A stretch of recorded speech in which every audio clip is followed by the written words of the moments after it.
This is episode number 185. Today we're featuring the legendary Rose Frantzen with some of the deepest thinking on painting you may have ever heard.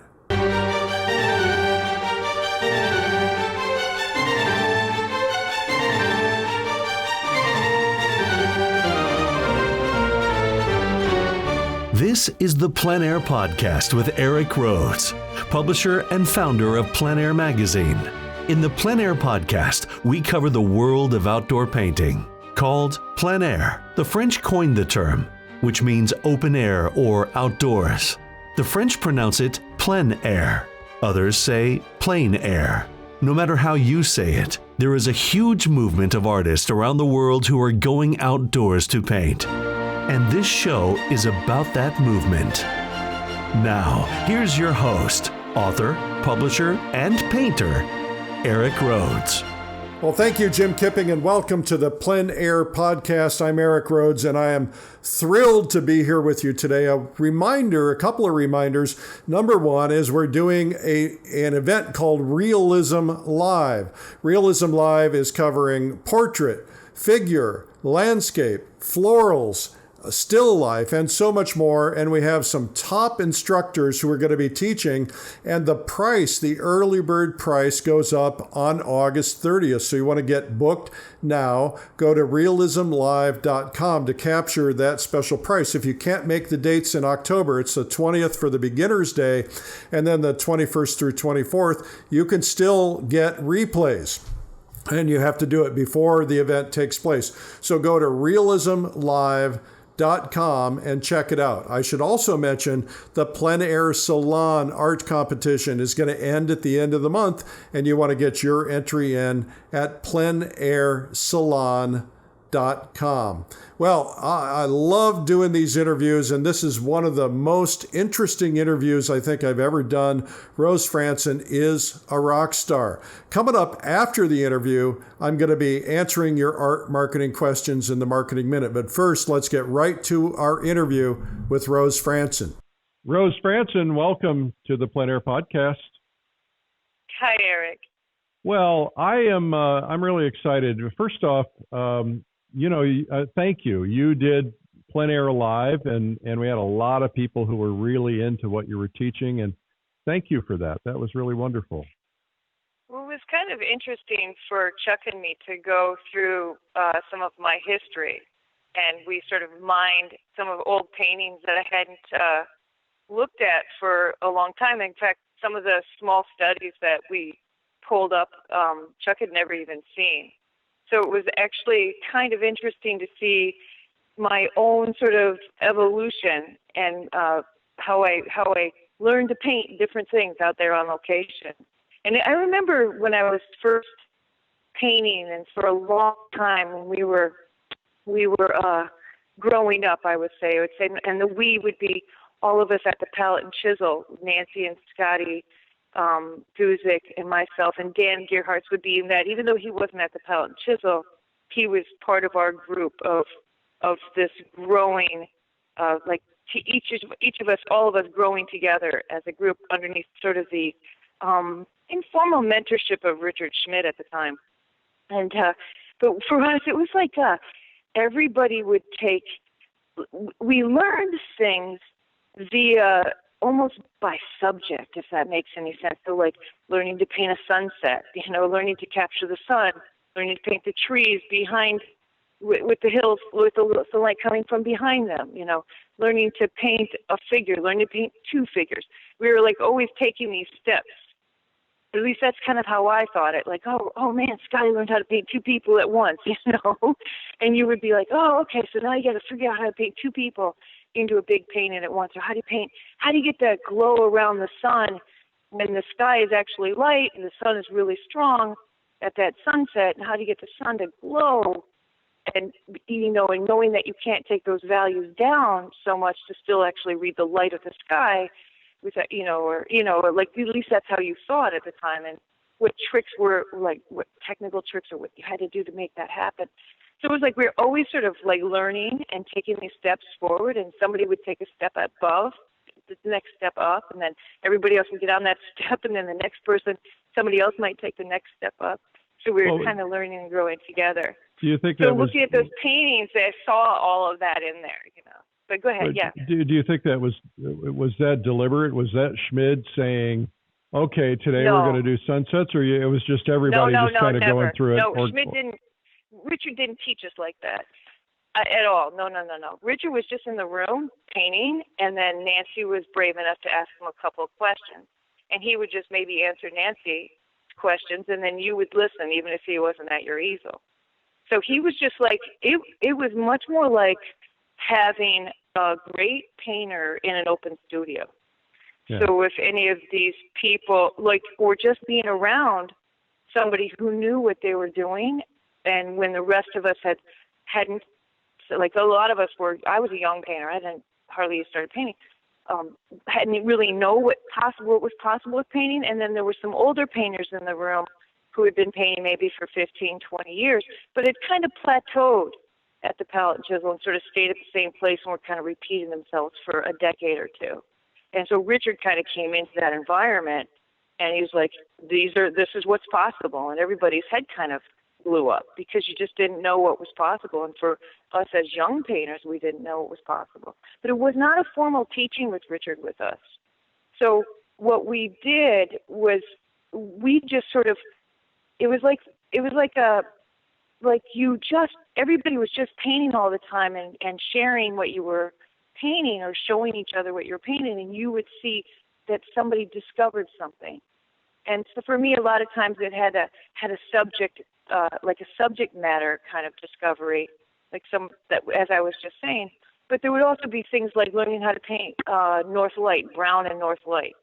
I remember Nancy showing me the color of North Light because she did a still life with just different nuts. Like she had with their shells on, like pecans and walnuts and just think of all these nuts, like all the nuts that you could buy at a store pre with the shells on it, right. Yeah, whatever.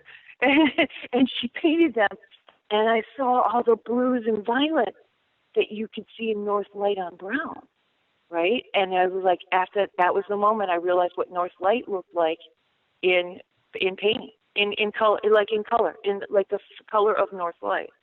And after that, I couldn't quit seeing it. I mean, I started seeing it. I was able to translate that to it on a figure, on an apple, on this, you name that, because I saw what the color of North Light looked like finally.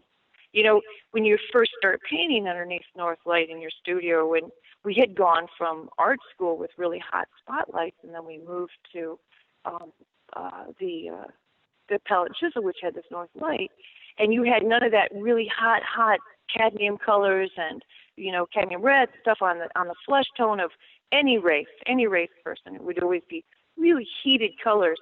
And then you go to this gray studio, and everybody's skin color, and all my skin color looked really like painfully dead green, right? And I just couldn't see the colors inside of it at first. And then when Nancy, I'm giving this to Nancy, even though it was probably an evolution that I wasn't really aware of, that I was actually seeing every day just a little bit more, starting to understand it, or struggling with the question of what color is that I'm seeing, But when Nancy did it, it just kind of was like one of those aha moments. So I sort of flagged that as Nancy giving that gift to me. But I'm sure that it was the foundation of the question had been so prepared by all of my failures that that when I saw that with her, it made a clear connection. And then all of the process that I had been experiencing of trying to see it sort of just clicked into place.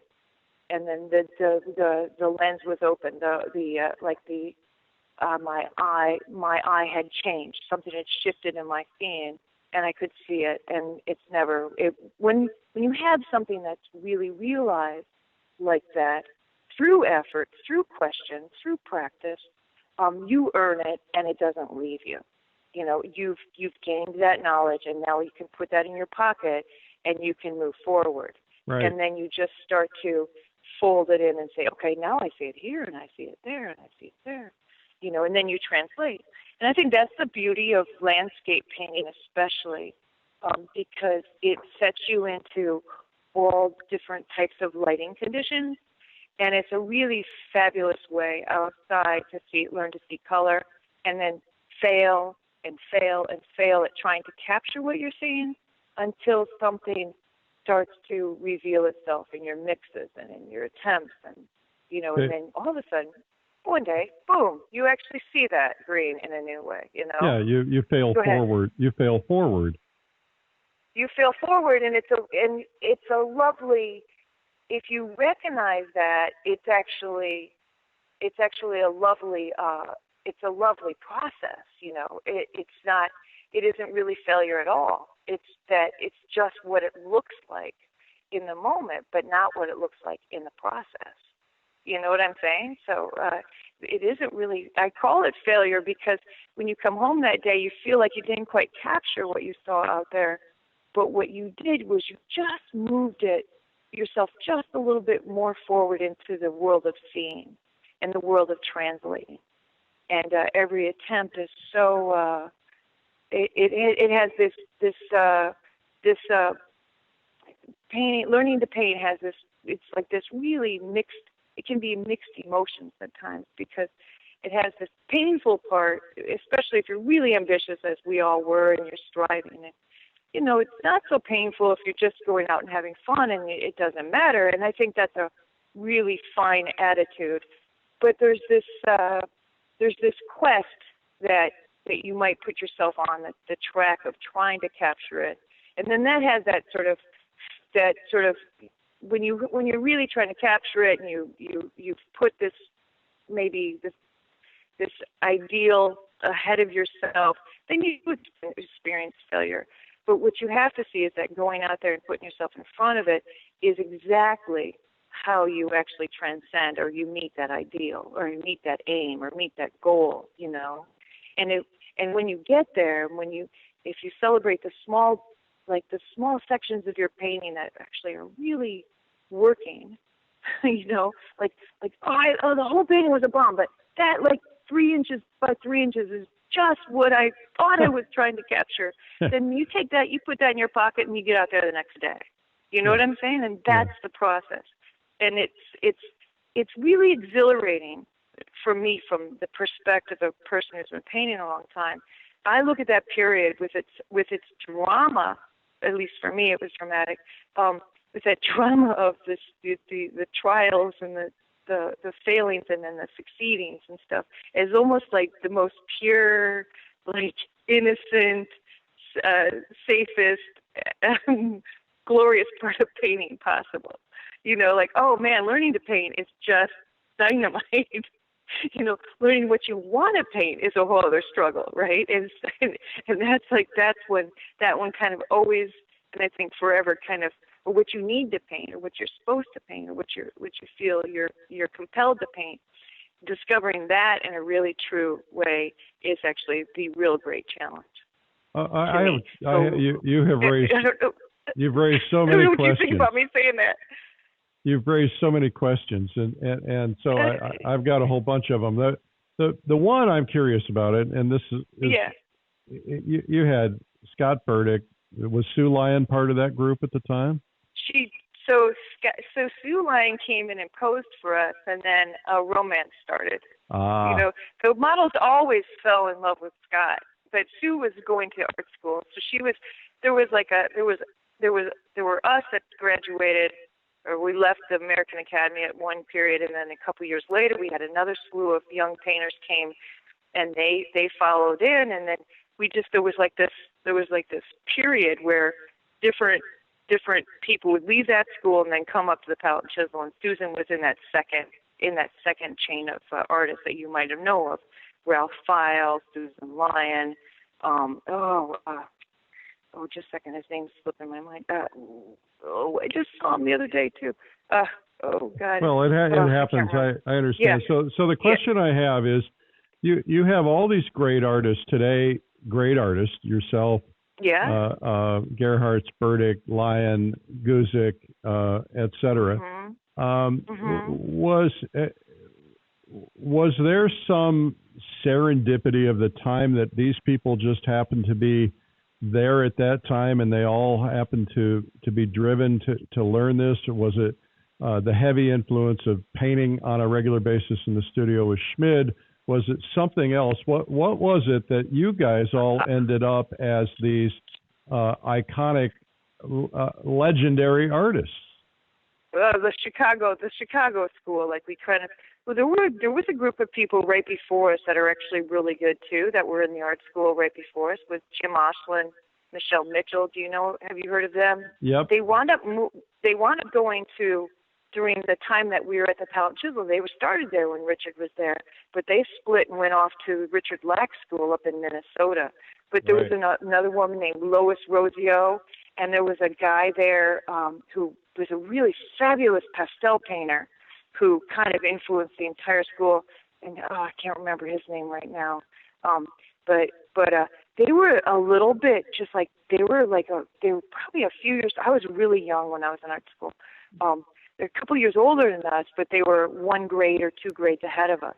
Now, were there other people in this grouping that have not become well known, that didn't go on and continue painting, or what? I'm just trying. Yeah. What I'm looking for is was there something that can be replicated for others if they wanted to try and figure out how to get to that level of quality? Well, I think it is being replicated, that sort of soup, that mix. It's just having a bunch of hardworking people working together. A bunch of people in the representational vein of painting. I think there's a process of learning, and I think you're seeing it all over the place with different schools coming out of New York and out of LA, out of California, with like Jeremy Lipkin had that kind of group, and you have the people coming from everybody's name's Jacob Collins. There's that's a whole industry of people fostering and growing and learning and moving that sort of ideal of that type of painting forward into the 21st century. So, I think that's being replicated all over the place, actually. And we're seeing all kinds of pockets of schools. Isn't Joshua Rock from one of those? He's from one of those groups. And, it's sort of, we're seeing that, because representational painting in the last 35, 45 years has become, or 50 years or so, has actually kind of taken off again, at least as a passion for the legitimacy of following the passion. There's a legitimate, it's been legitimized again in the culture to actually follow that type of painting. And it's not being sort of, disregarded. Right. Marginalized. There's a movement. Marginalized, it's out there. The marginalization is still there, and there's good reasons for it to be marginalized as far as I'm concerned. But for the most part, it's been blessed by the passion of painters, by the passion of the experience of that type of painting. I think is why it's actually had the resurgence. Because the experience of painting that way, of looking at something and learning to translate it, is like a way of witnessing the world that we're in. And it's such a valuable and valid form of existing on the planet. And I think that's why it has a resurgence. That's why it has a necessity, because that study through that sense of the eye, right? That study of the world through that lens is actually something that really feeds the human spirit. So I think and then the practice of actually translating that, having that pass through your body, right? Even though we have the camera, we have the mechanics of it, we have the digital photography, and the Photoshop, and all these different ways it's being translated. But the fact that it passes through just a human being's nervous system in that translation is such a important sort of human experience. I think that's why that had to be that, and what's gained by that practice, that the attention and the quality of being present in the moment, because of that, the necessity of that for the human condition, I think that's why it's had a resurgence. That's my take on it. It's almost a necessary form of the practice of painting, of so the when practice of creating. Yeah. When you were a studio painter, you were learning in the studio at the Palette and Chisel, and then you started going outdoors at some point. Yeah, pretty much right away, Eric. It was right away. So So you didn't have the benefit of a lot of years in the studio first to kind of disrupt you. No. You immediately got that sense of color and light and form from being outdoors. Yeah. Yeah. Right away. I don't know. Partly because what I was doing to make my living was trying to sell paintings in art fairs during the summer. So I was doing that before I even met Richard. Before I went to the palette and chisel, I started to try to sell my work outside of, on the street. And so I had to come up with concepts, or I had to come up with paintings, So part of that would be being outside painting the landscape, and painting ideas that involve the landscape or involve the subject of things like I did this painting. I saw somebody did something recently very similar, but I did this painting in 1987 of grapevines where I was doing all these panels of a linear, really long linear panel of grapevines, and that was all done out on location. And that was in 1987. This was just at the beginning of working with Richard. And I remember Nancy and I did that. We showed it at the Palette and Chisel, and we in that fall of '87. And Richard's like, "Whoa, that's an idea!" And I'm like, "Yeah." It's like, Richard, don't you see? Wouldn't it be kind of cool to do it all the way around your room? But I was so naive. I didn't really know that people had done friezes and things like that. I hadn't really been exposed to a lot of art. But it was just sort of, saw a grapevine, and I thought that would be a really great way to interpret it, And so I did that out there on location. But so I was always kind of doing it in order to actually start to make a living, Eric. To make my way in the world. So so I didn't just work in the studio. I had to figure out how to come up with ideas right away, early on. So what is the path that you recommend? There are a lot of plein air painters, probably mostly plein air painters who are listening to this, and people in 30 or 40 countries, hundreds of thousands of people who are hearing it and maybe have not started on their path yet. So they want to know, what do I do? Where do I go? I mean, do I start in the studio? Do I start with photographs? Do I go plein air right out of the bat? And what is the track I should follow? Should I be doing portraits and working with models? What is it, knowing what you know now and what you went through, what would be the path you recommend? Well, I think the main thing is time behind the brush, and whatever gets that brush in your hand is where you need to be, But I mean, and that's like sort of a blanket answer. But let me delve into that just a little bit. Yeah. So you're talking about like the one thing I think personally for me would not be to limit myself in some sort of genre. Like only do portraits or only do landscapes or because one actually teaches the other. But what you really need in the beginning is whatever puts you in front of the desire to work, and you have to feed that because you need to build the habit of being whatever way. If it's a landscape that things in your heart, then you go out and you paint the landscapes. You've just got to go do it. But ultimately, I think that you'll discover that there's all kinds of practices, and I guess for me, a large part of my practice was all from life, and not working from the photographs too early on. But I get that people need to do that. It's winter, it's dark, it's cold. You can't be out all the time. So, yeah, you should work from whatever keeps you working is what you need to do, But after that, so I almost wish you could ask me that question one more time because there's so many answers inside of your question on how to approach it. You want to do it again? I mean, it's not really a hard question to answer. It's more like there's so many different ways in my mind to answer that question. And I didn't want to make sort of a blanket sort of thing that you just got to find yourself with a brush in your hand, and that's what you should be doing. Well, I think that you've answered it really. I mean, I think that the idea is just attack it. Yeah, and here's a thought I had when you were asking the question. I'm sorry, I started to think about the answer. The one I didn't respond to. We're really lucky now in a sense. So, in the time that I was learning to paint, you had to there was no. I don't remember anyway. There were a couple of art books that you could buy to paint out of. Right? There were I don't even remember. Like Tippy the Turtle was in the magazines. That you would draw that, and then you would find these, and you might think that, right? And then they would, and then you would try to see if you had any art ability. And so I did that all the time, and sort of tried to submit it and see if it was okay for me to be an artist.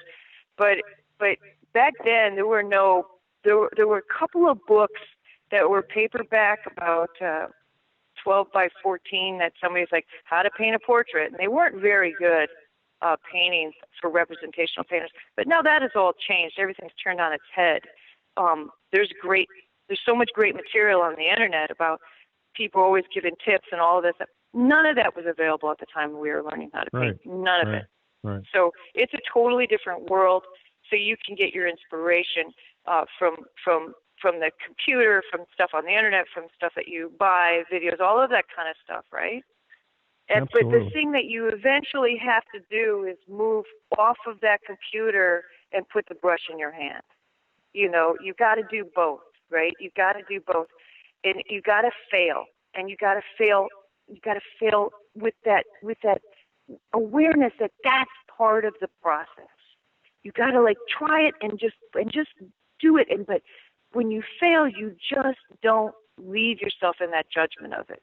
You see, I think what you're saying there is so critical, and it's worth repeating because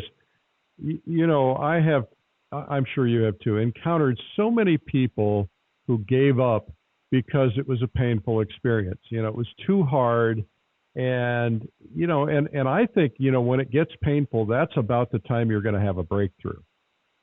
That's right. Because, we were taught, and this came from our art school, now the we is always going to be this group that we've mentioned, right? And I didn't learn this because I didn't have this teacher, but those other guys brought this in. There was a guy named, oh my God, everybody's name is slipping my, Mr. Parks was Dan Gerhardt's and Nancy's figure drawing teacher at the American Academy of Art. Yeah. And Mr. Parks had this quote or some sort of quote that they all sort of shared about frustration. When you are most frustrated, you're actually learning.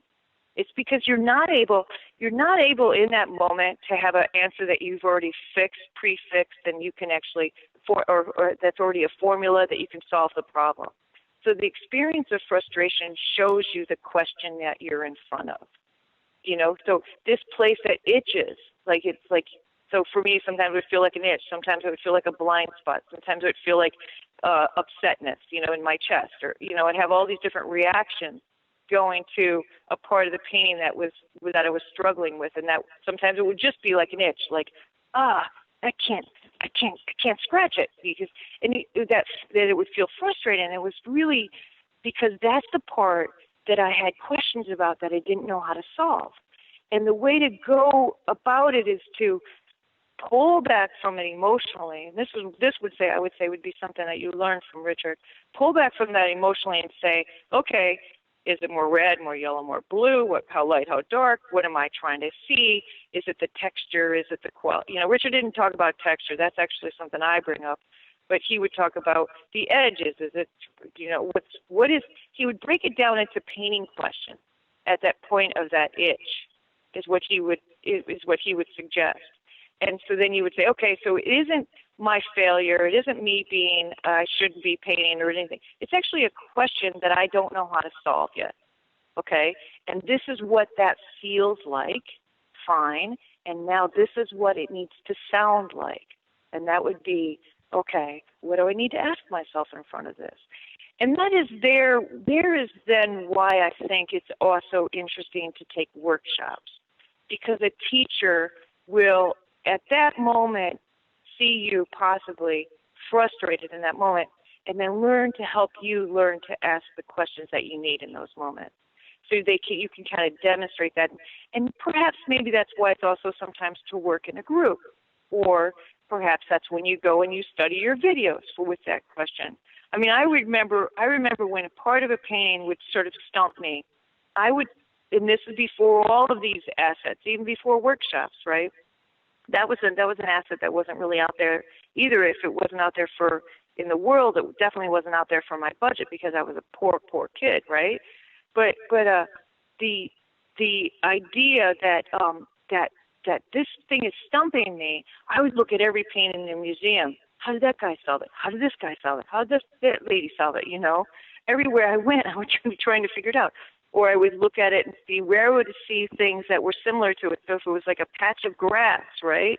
Well, what is that patch of grass's nature that makes me not able to understand it? And is it because it's soft like hair? Is it soft like the edges of a plant? In a still life? Is it soft like fuzzy feathers? So like I would try to look for that question in a still life. I would look for that question in a portrait. I would look for that question in the landscape, because it may be the question of edges. It's the question of translating those edges, or translating that color, and that's how you would bring yourself to eventually moving through that frustration. And now that becomes something that you put in your pocket. You try not to formulaically solve that problem, because every time you meet it again, maybe you can bring something new to it, but you've learned, and so it's no longer a place that will frustrate you. It's a place that you just kind of anchor off of in your future, in your work, right? Oh, yes, boom, do this there. Then now here's my next area of frustration. I don't understand how to paint that area. What am I not seeing or not understanding about what I'm seeing here? And that's kind of what, am I answering it clearly? Am I making sense? I wish I wish that I know I'm talking a mile a minute too. I love that you talk. We can get more in the same amount of time. I wish though that every art teacher, every art instructor, workshop instructor, and every student heard those words, because if someone would explain that idea of the embracing of failure and the embracing of the questions and help them understand that, then it would all make sense and they wouldn't beat up on themselves and then quit, because there's just too many millions of people who gave up, or they don't believe it. They have this myth that it's about talent. You want to address the talent, the idea of talent? Oh, yeah. I have a lot of, I always thought that was actually a question. That was always a question I think artists, all of us in the group and stuff, and the artists always talk about, like when you're at a convention and stuff, you sit around and you talk about the idea of talent. And so there's a lot of theories on it.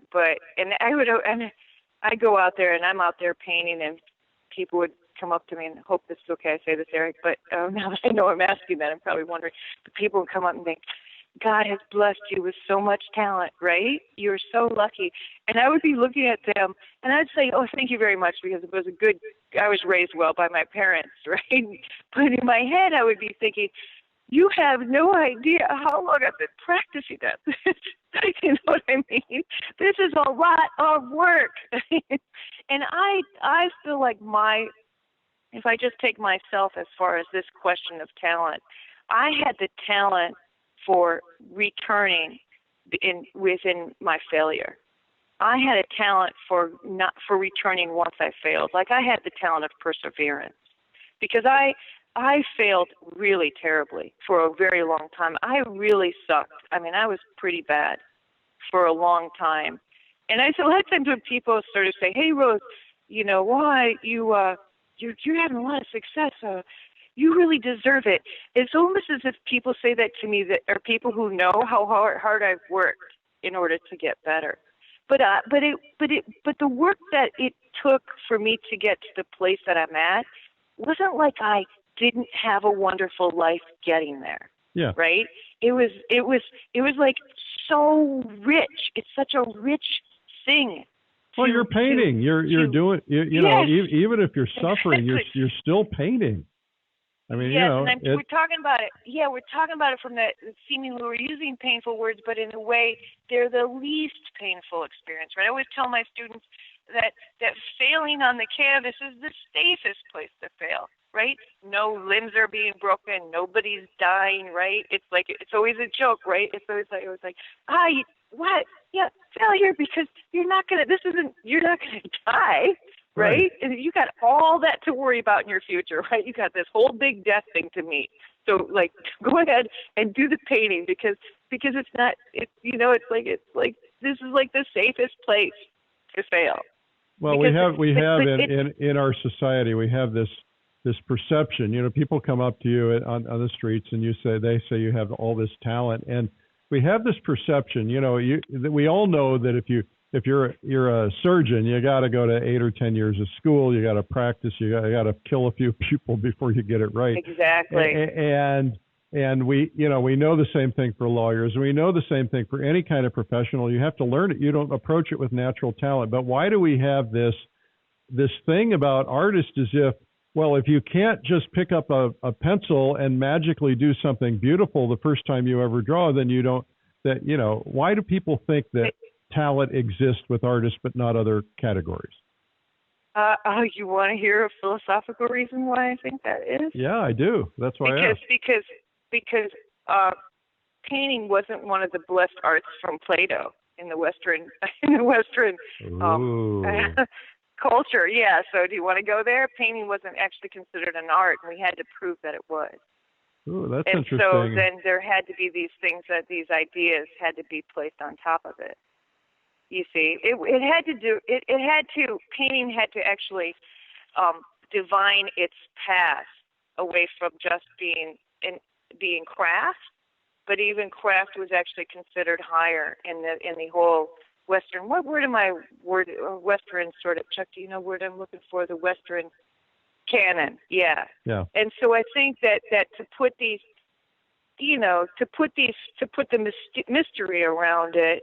To put it off in that kind of thing, sort of helped give it some sort of way to begin to answer some of to form its legitimacy. Is kind of what I think. So let's talk about it another way. I have an uncle who's a writer, and he was a literature professor, and he was an old English. He is an old English professor too, and he did tell me when I was younger. And I was at the Palette Chisel, probably in Chicago, arguing, or we were talking about this idea of talent. And he was a writer, and he actually said that some people just should write, right? Now, he was also of that generation that would possibly tell people, give it up, you're not going to be a writer. And I remember when he said that, I don't take it as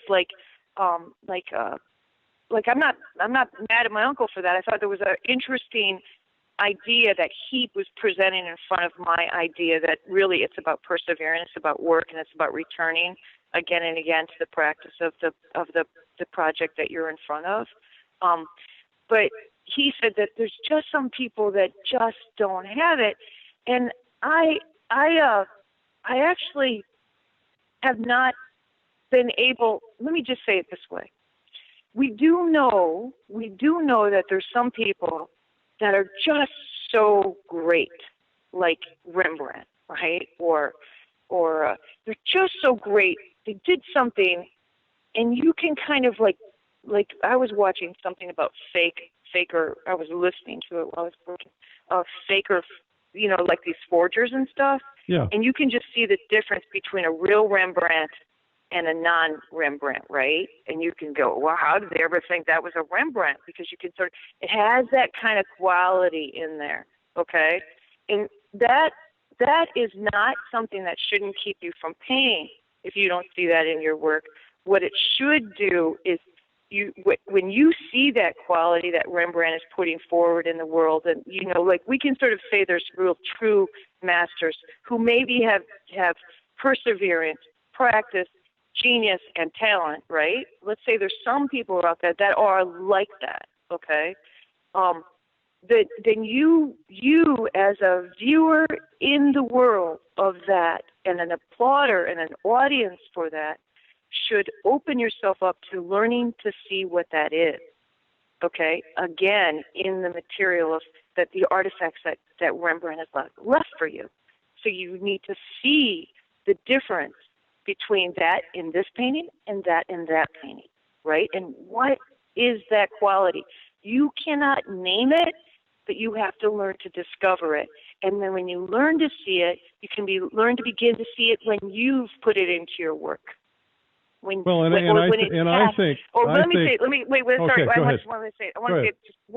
to clarify that.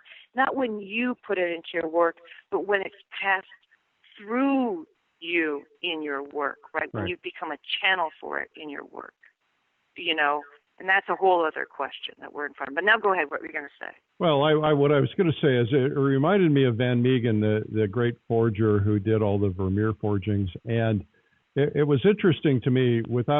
I read all the books about him, but what was interesting to me is the first time I saw an example of some Vermeer paintings and said which one is the fake, I was immediately drawn to the fake and said I can tell the difference because it didn't have the heart. There was something lacking there. And I looked at those and said, well, any expert who, if there was an expert who had been an artist who actually had figured out how to make paintings through their own nervous systems, they would have seen the difference. And because every one of those paintings to me didn't look like they were painted by Vermeer. And I think it's the same thing. And so you've got that sensitivity, and a lot of that sensitivity comes from decades of just applying yourself and, getting that mileage. So I do think there are some people who have some natural ability, but I don't think it goes that far. It doesn't go that far. The sensitivity is actually something you can grow, right? It can grow because every one of us have, in my mind, right, this may be philosophical again, we have the ability to tap into the infinite resources of the universe, okay? So we all have that ability to be that sensitive. We all have that ability, right? But you have to find the door to allow that to come through you, So, and when we've decided that it's by holding a brush in our hand, right, then that means you got to hold the brush in your hand. And but the more listen, let's jump off the big high level that we're talking about. And, I'm going to die probably not being at Rembrandt level. And I'm okay with that, still painting every day anyway. Do you know what I mean? Well, most of us would love to be at a Rose Fransen level. Right. And, we all have our aspirations, right? We all have our aspirations. And that's great. Thank you for that. That's really wonderful. But so we all have them, okay? But that doesn't mean I don't paint today, right? If I look at my entire, I remember, well, let's not go there. I can always interrupt myself with another thought, but let me just stick to this idea.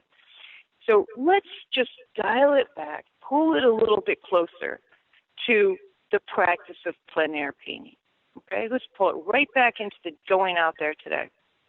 Right? You go out there, it's July in Iowa, it's July, August. Now we're having a little bit of a dry spell, so there's a lot of browns and the greens. But normally at this time of the year, we have pretty fruitful, pretty good rainfall and everything. And everything is just green, green, green, green, green.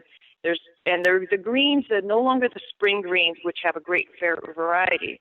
They're the greens of the summer greens, where they all have a bit of blue in it, a bit of age in it.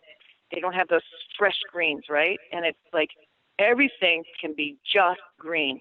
Plus you have the monoculture of a lot of corn, a lot of beans, and everything is pretty high. And you can go out there and you're like, ugh, nothing to paint, right?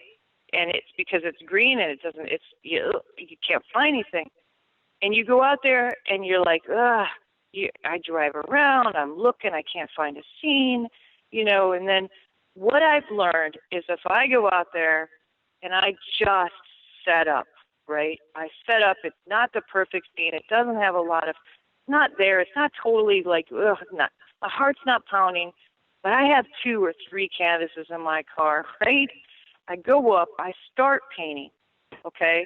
And the next thing I know, a half hour into the process, I turn to the left, I turn to the right, I look up, I look down, I go somewhere, I turn behind me, right? And there's the scene I need to be painting. Because my sensitivity level has now jettisoned up an entire bit from the person that was driving around looking for the perfect scene. So I've already become more sensitive just for that little bit, a half hour, an hour, 2 hours of holding that brush in my hand. All of a sudden, the world has changed, all right? And I'm a more sensitive being, more able to see something that can inspire me, more able to resonate with the space that I'm in front of. And then there it is, boom, and then I find the painting that I need to be painting. You see what I mean? So sensitivity is a muscle that we can grow. It's a thing, but I only brought it up about looking at a Rembrandt because I think it's really, really important for us to study what's possible. Okay, to try to understand that mystery that we were talking about.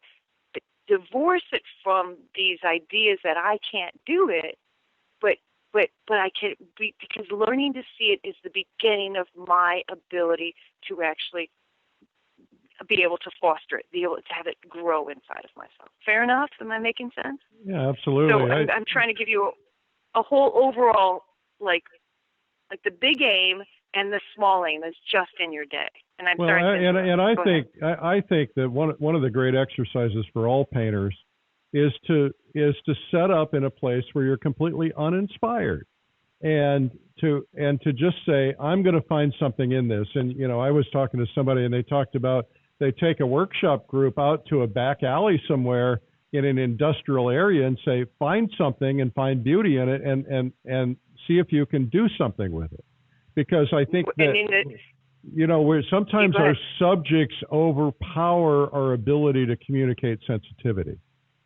That's right. And I think that's when we sit back and we applaud the entire 20th century, because that is what the 20th century said. The 20th century said, hey, everything's on the table. Let's look at everything. And it's our job. I remember my 8-year-old niece, we're at the museum, and she's 13 now, so it was 5 years ago. We're at the museum, and she goes, Rose, what is the artist bringing to it? What is the artist? Here's 8 years old.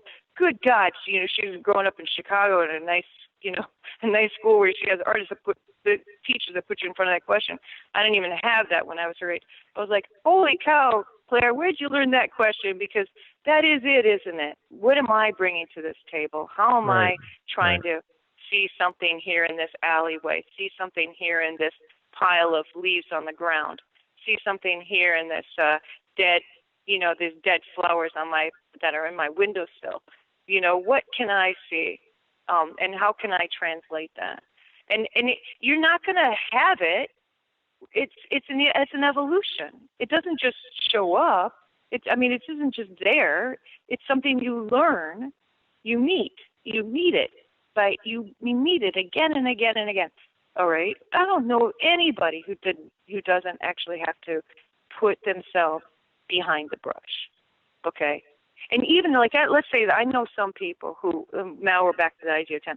I know some people, when I went to art school, who got it a lot faster than the rest of us, right? And it just sort of clicked much quicker. Yeah. And what I now think, and I have nieces and nephews who are extremely talented individuals, all right? And what I know is that if you have talent, all right, you will work in a certain way to a certain point. But everybody, because the arc of the aim of the art is so much higher than anybody in and of themselves on the raw talent. Okay, that every talented person will meet their point where they have to put in the work. Every single one. I have a brother that's an opera singer, right? And he was considered just like a natural talent because the voice, the sound that came out of his throat, out of his mouth, out of his structure of his head was just pretty glorious right away. Okay, and people are like, whoa. I have another brother that's a composer, and my brother would say, my brother Jerry is just a raw talent. But Jerry, that brother of mine, had to meet his work, okay, in order to take it to the next level. everybody has to put in their time. Everybody does. And so that goes all the way back to my sad story for myself, right? I might have had to start working a lot harder, a lot sooner than some other people, like maybe they would be 5 years into their learning process of painting before they met the day that they were forced to meet the questions of their work, okay? Because their talent sort of kept them floating above the malaise for a while, and then boom. Now, in order for them to take the next level, because all of us like turtles down here, right, are working away, and we're getting better, and we've raised the bar for the talented person, okay? And now the talented person's talent has stopped, and they actually have to work, all right? And I think the most painful thing for people who do have some more natural ability when they first come out of the womb, and then the thing that they most struggle with is they haven't really learned to deal with the frustration that you and I have been talking about. Okay, that original frustration that we started this whole conversation about.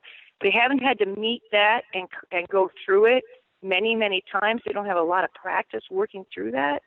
And so when they finally meet that moment, it's like they don't have the history or the muscles to actually push through it, and that's where a lot of them just fall off the cliff. Okay, they no longer work. All right, it only carried them so far, and you hear it all the time in all the fields of art. In all the fields, everybody meets this. So we're all going to meet that moment, and some people meet it at different places. But it doesn't mean that everybody can't be there on that mountaintop. if you know what I mean. I think the only thing that keeps us from. Yeah, go ahead. Well, this is super valuable, and we're going to come up on the edge of our time limit already. But we didn't talk about anything. And I want to do like 10 more of these because they're so good. One of the things that let's transition into another thing. I actually have two other things that I'm critical. That critical answers are needed for these. Okay. You are you and two or three other artists I know are the only ones who are never satisfied with what they're doing, and they always want to push themselves into something new, a new level. Maybe that's wrong to say you're not satisfied, but you're not resting on your laurels. There are artists that we all know who have been doing the same thing for many, many years, and they don't change it up ever. And yet every time I look at what you're doing, it's like, wow, Rose is trying some really cool things. Like on this video that you just did for us, you're like transitioning 2D to 3D. Talk to me about that, the idea of what you did there, but also how do you train your brain to kind of move into this always experimentation mindset? And then the question beyond that, which maybe you can weave into it, is how do we find our voice, or does our voice find us? Yeah.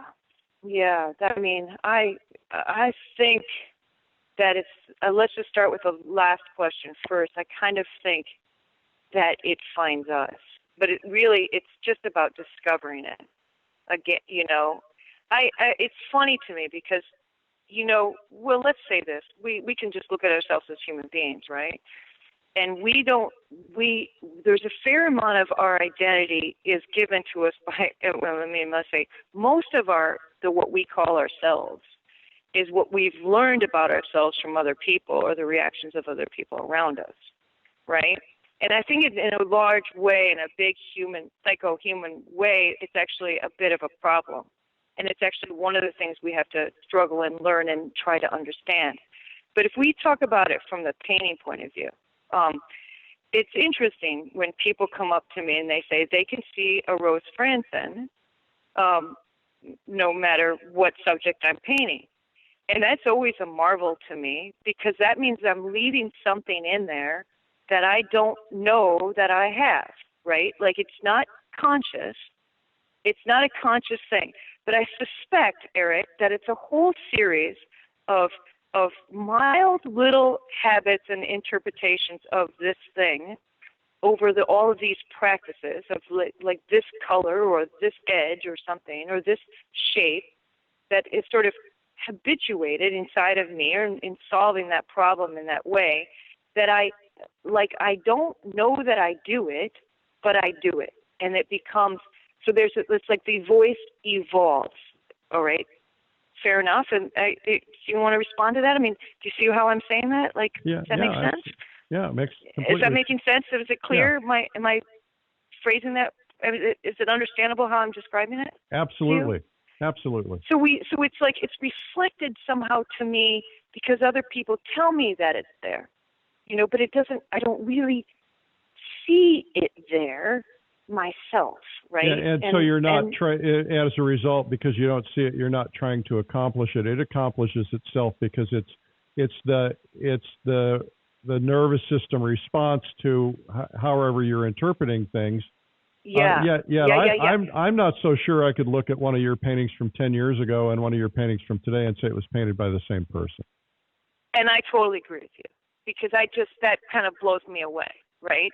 But it is interesting that people have said that to me. So there we go. Once again, there's the reason why that first caveat was put on this, because who do I understand that reflection from another person to be the truth?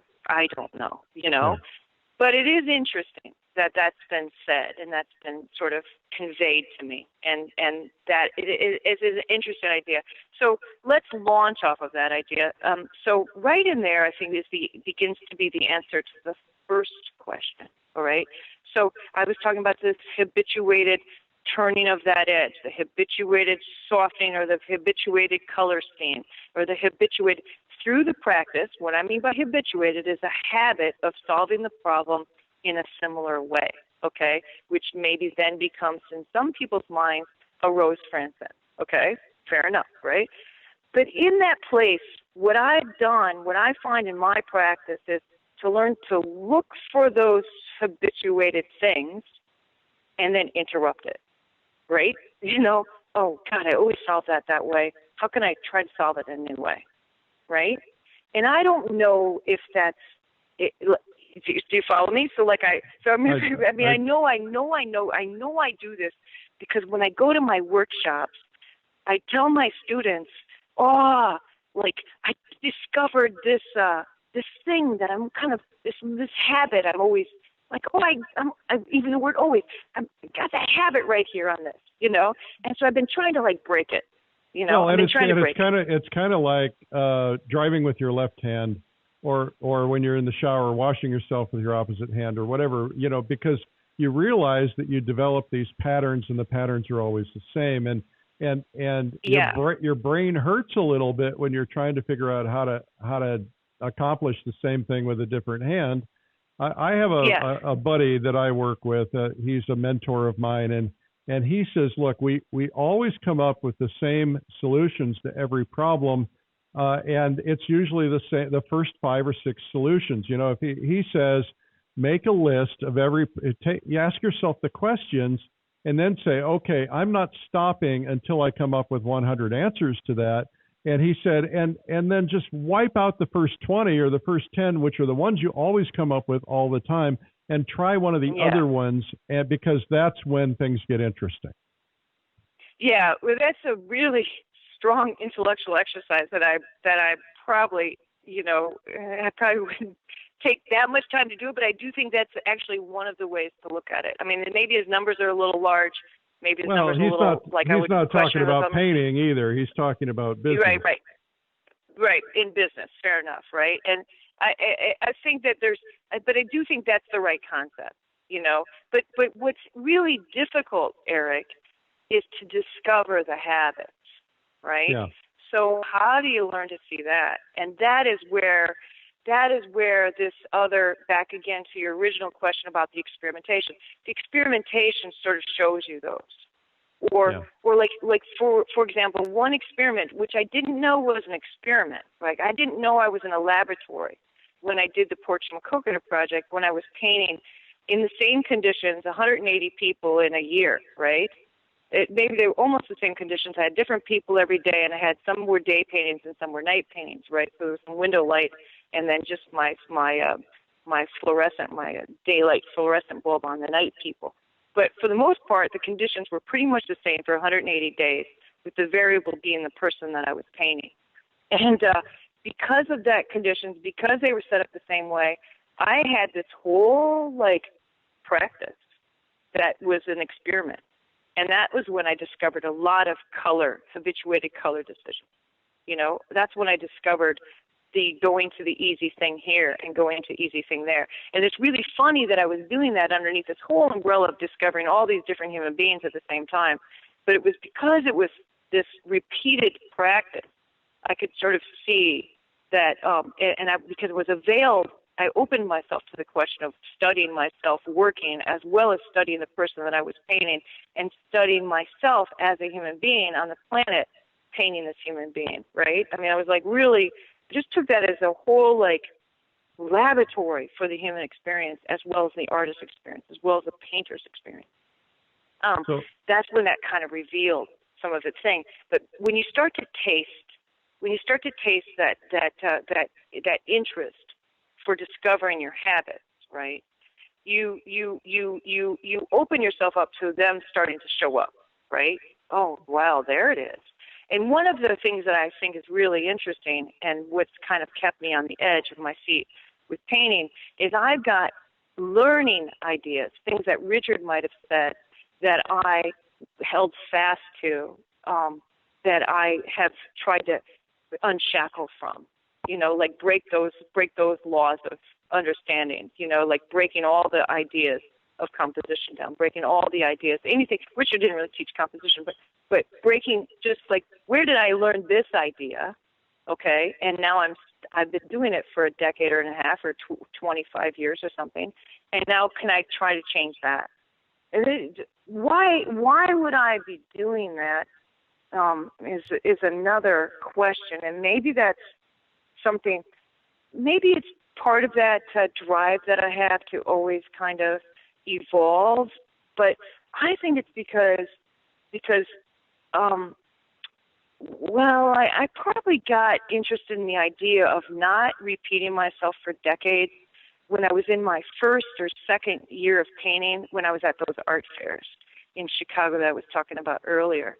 And I went to those art fairs as this young pup, right out of the kennel, and I out there, and I'm with these old dogs who've been painting 15 years, which was not very, they're probably only 35 or 40, really young people, really. But I was with these older painters who were and I could tell that they were repeating themselves for decades already. And I was just I don't want to grow up and be like them. Well, and that's the the boredom that sets in. I mean, I think it depends on personality too, because I certainly have friends who, they've painted the same painting 1,000 times, and they sell every single one of them, and they're happy. They're a machine, and they're just cranking them out. But you wonder how happy are they, and maybe they're completely happy. Well, they're fine. Eric, we can never really know the other person's place. No, and I don't want to judge anybody either. Yeah, but let's talk about it. Let's talk about that in another way, right? And this is one of the other benefits of the 20th century that they gave us, to go deep, to go really, really deep inside of one genre, one form, one painting, one subject, right? Now a person who paints nearly the same painting for decades, okay, maybe slightly different just they painted this side of the mountain this year and for the 5 years, and then they painted that side of the mountain for the next 5 years. All right, that person doesn't keep blowing that up inside of. You can paint the same hayfield, or you can paint the same mountain for decades, right? For decades and decades, you can go really, really deep, okay? But there is a place where you just could be just needing to be safe and comfortable, and maybe it's just a little bit lazy, okay? Because I'm not saying you can't actually go really deep in sort of one thing. You can. But that means there's a lot of mining in that field. You can go way down. That mountain can turn into, go ahead. You look at what Kevin McPherson did. That mountain. you go ahead. You could be making films of the mountain. You could be breaking. I mean, in this 21st century, you could do 5,000 things with that same mountain. Okay, yeah. You could paint it, only in purple for a year. Paint it only in, you know what I mean? And all the, there's like thousands of ways inside of that thing if that's what you need to do. But so, it's like, yeah, but it's okay for us to put this question in front of our listeners. I mean, it's really good for us to put this question in front of our listeners to say, hey, wait a minute, am I stopping too soon? Right? Is this all that I want to put out for this work, right? And there again is where we look to the masters who didn't, right? They left something, I mean, if that friend of yours painting that same thing and he leaves us a Rembrandt, right? And maybe only at the end of his lifetime, there's 30 paintings or 50 paintings of that mountain, okay? And they have the quality of a Rembrandt, well then good work on him, okay? Well, and we don't know how many bad paintings Rembrandt did or exactly. Average painting. Right, exactly, right? And so you could, it's an interesting question, but why do I do it, Because I think life is really, really big. And I take the brush as a doorway to the exploration, right? A doorway. The brush has opened all the doors, like so many doors to my life. So I want the brush in my hand, the artist in me, okay, to be in front of the questions of this life of Rose Frantzen. So that's why. That's why I'm always trying the different stuff. Because the questions that Rose Frantzen meets in her life asks her to actually try to figure out how to paint it with the brush. And they just show up differently. And they just need to be explored. I just don't, and I guess I don't know who I am in the sense of with an answer that's a concrete form. Like I don't have a concrete answer to who I am. So the brush just keeps saying, okay, let's try to figure out this question this year, Rose. And that's how it comes. That's how they change. That's how my work has changed. You know what I mean? It's like, and then there's so many fabulous things out there done with paint and done with art and all the art forms that, gee, don't you want to try it? Absolutely. I want to try it. So I have this insatiable curiosity, I think. It's insatiable. I mean, the reason why, some people just don't stay in one form, it's because, we're not satiated. There's this, but it isn't, they don't think it's like, if I analyze, I don't think it's like it doesn't have a lot of ambition or greed inside of it. It has this, really just has this love of the question inside of it, So I find it to be an okay part of my personality. It's not one I really need to let go of. It keeps me going, It motivates me. So it's sort of that's why. I guess that's partly why I'm there, why I'm in front of it. But I love when the questions of this life are put in front of the artist in me.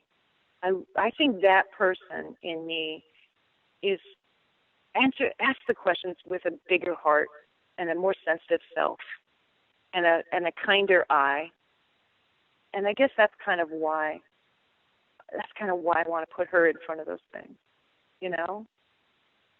Fair enough? Are you there still?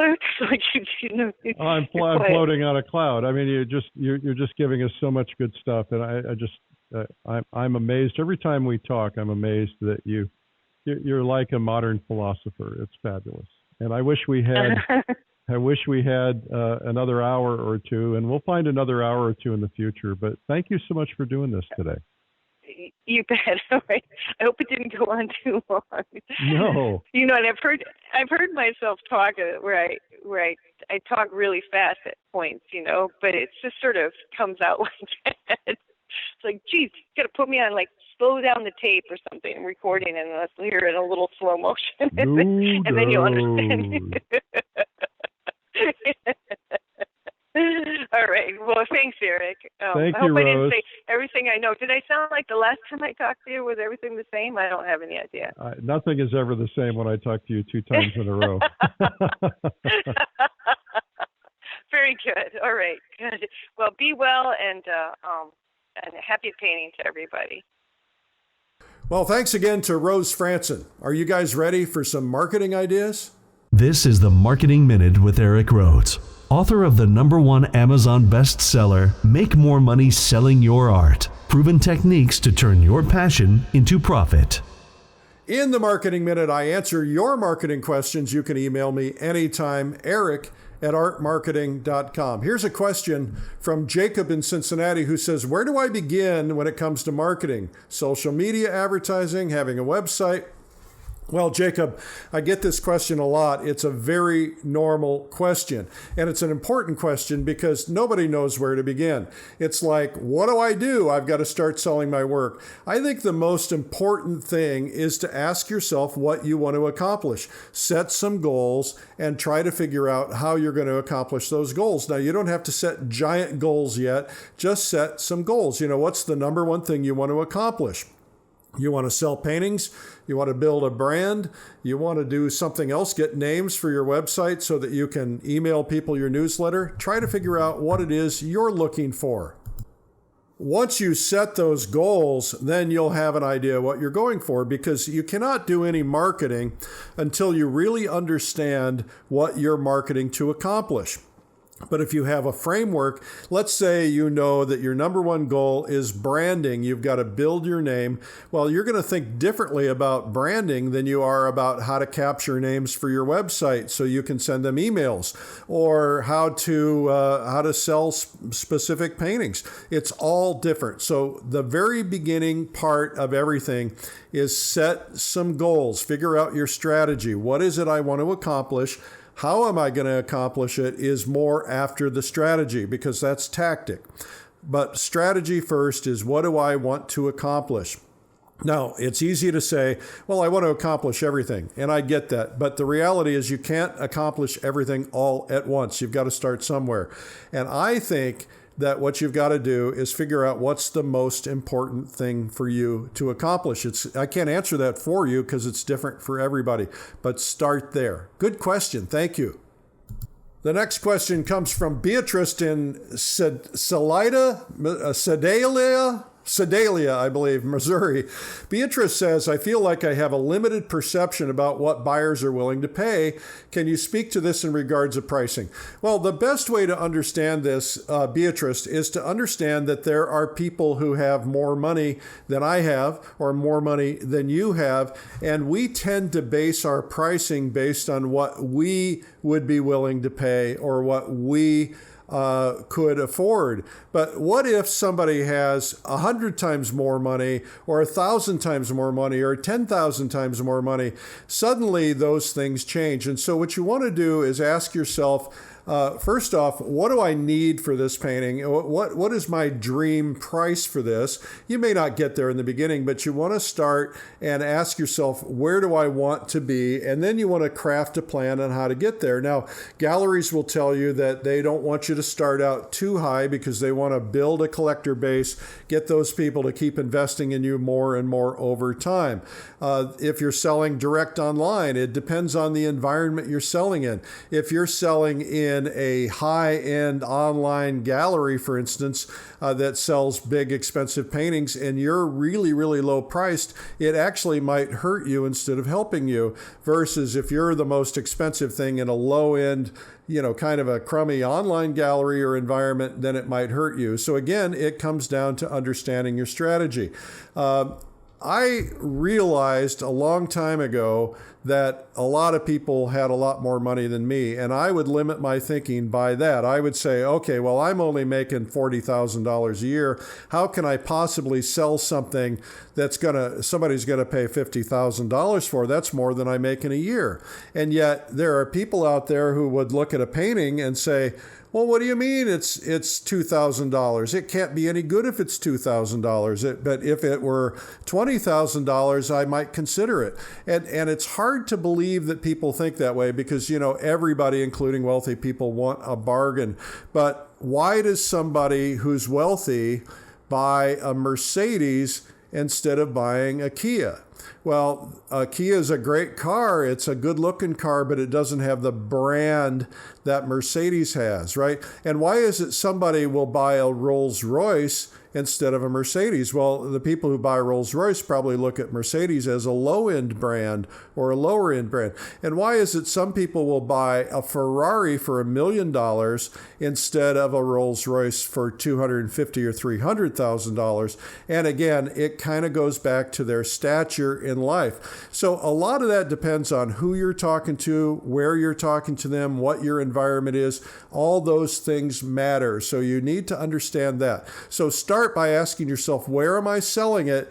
If I'm selling it on my own website, that's a little bit of a problem because you have to establish some relevance to the buyers, and you don't even know who's visiting that probably. So you want to try and figure out who's visiting, where you want to be. I look for ways to put myself in front of affluent people. My magazine, Fine Art Connoisseur, has over 300 billionaires that read it, and lots of upper 1%ers, very affluent people. And so I know that if I put something expensive in front of those people, they're not going to blink twice. I mean, yeah, maybe if it's too expensive, but what's too expensive? To a billionaire. Now, not every person is going to buy that painting. They have to look at it and say, this lives up to my perception of quality. But you may be telling yourself stories about, I'm not good enough yet. And maybe you're not, but you might be good enough. And if you are good enough, somebody looks at that and says, well, this person's got, a $5,000 painting. That's no problem for me. And you might be thinking, I'd never pay $5,000 for a painting. I could only pay $200 for a painting. Well, I get that. And that's part of where we all have to kind of get our mindset in the place. I have a saying that I say in my book, Make More Money Selling Your Art, and that is, always stand in the river where the money is flowing. We tend to hang out with people that we hang out with. If we don't have a lot of money, we tend to hang out with people who don't have a lot of money. People who have a lot of money tend to hang out with people who have a lot more money. And so you want to make sure that you're standing in the river where the money is flowing. Anyway, I hope this helps. This has been the Marketing Minute with Eric Rhoads. You can learn more at artmarketing.com. Hey, if you've not seen my blog where I talk about art, life, and other things, it's called Sunday Coffee. You can find it at coffeewitheric.com. A reminder that you want to check out Realism Live. It's going to be a phenomenon, an online conference. You can stay home, be safe, and you can get the effect of a major conference without the major commitment. So, for instance, you might attend, by the time you pay for airfare, hotel, rent a car, you might spend $3,000 to go to a conference to see 20 top people, but I can give you that same 20 top people experience for about $300, or actually less, depending on if you get in before the early bird price expires on August 30th. So check it out at realismlive.com. Also, a reminder that you want to get into PleinAir Salon and get your entries in soon. That's PleinAirSalon.com. Well, this is always fun. We'll do it again sometime, like next week. I'll see you then. My name is Eric Rhoads, and I'm the publisher and founder of PleinAir Magazine. Remember, it's a big, beautiful world out there, and this time of year especially, let's go paint it. We'll see you around. Thank you. Bye-bye. This has been the PleinAir Podcast with PleinAir Magazine's Eric Rhoads. You can help spread the word about plein air painting by sharing this podcast with your friends. And you can leave a review or subscribe on iTunes so it comes to you every week.